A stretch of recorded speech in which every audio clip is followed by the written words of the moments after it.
Bharatiya Janata party में ना किसी व्यक्ति का परिवार होता है, ये पूरा पार्टी ही परिवार है। और सामाजिक संरचना में लगातार कभी आदिवासी समाज के लिए, कभी दलित समाज को इस देश का राष्ट्रपति बनाने का काम ये पार्टी करती है। लेकिन दूसरी पार्टी जहां से आप आए हैं, राष्ट्रीय जनता दल में सिर्फ अपने परिवार के लिए जीते हैं, वहां कोई दूसरा परिवार नहीं है। वहां आरक्षण भी अपनी पत्नी को देकर ही महिला आरक्षण गिनाया जाता है, अपने बेटा को आरक्षण देकर ओबीसी का आरक्षण गिनाया जाता है। लेकिन भारतीय जनता पार्टी में एक एक समाज को जोड़ने का काम भारतीय जनता पार्टी करती है। और लोग बहुत बोलते होंगे, राजद के नेता लालू प्रसाद जी कहते हैं कि मंडल कमीशन मैंने लागू कराया। उनको याद ही नहीं है, बूढ़े भी हो गए हैं, बुजुर्ग भी हैं, बीमार भी हैं।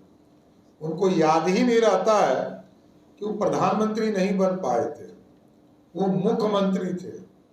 और जब संविधान बदले जाते हैं तो भारत की सांसद जो है इसको तय करती है कि इस देश में नया कानून कैसे आएगा।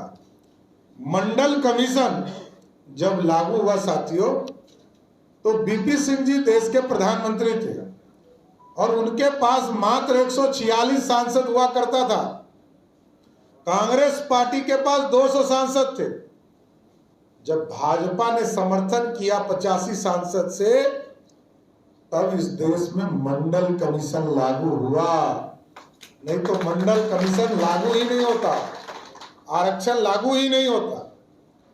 और आज लालू प्रसाद जी आरक्षण की बात कर रहे हैं और अब तो खुलकर वो कह रहे हैं कि मुसलमान को सबसे पहले आरक्षण देना है। कल का बयान भी आ गया होगा। लेकिन आप समझिए कि इस देश को श्रेष्ठ बनाना है और देश में एक एक व्यक्ति को आरक्षण है, एकदम पता रखना चाहिए। कोई वर्ग नहीं छूटा है, चाहे वो दलित हो, पिछड़े हो, अति पिछड़े हो या स्वर्ण समाज हो। जो आर्थिक रूप से गरीब है उन सबको आरक्षण है। कोई ये बोलता हो कि हमको कोई आरक्षण नहीं है, एकदम आप साफ तौर पर कह सकते हैं इस देश में मोदी और भाजपा जनसंघ के लोगों ने एक एक व्यक्ति के लिए आरक्षण की व्यवस्था किया है। भले कुछ लोग अपने जीवन में दूसरे के लिए कुछ कहते नहीं रहे, लेकिन रोज वो कह रहे हैं ट्विटर से, फेसबुक से कि आज जो है आरक्षण खतरे में है, संविधान खतरे में है। उनको सिर्फ अपना डर लग रहा है कैसे बैकवर्ड फॉरवर्ड हो जाए। बैकवर्ड फॉरवर्ड हो जाए तो हमारे साथ पोलराइजेशन हो जाएगा।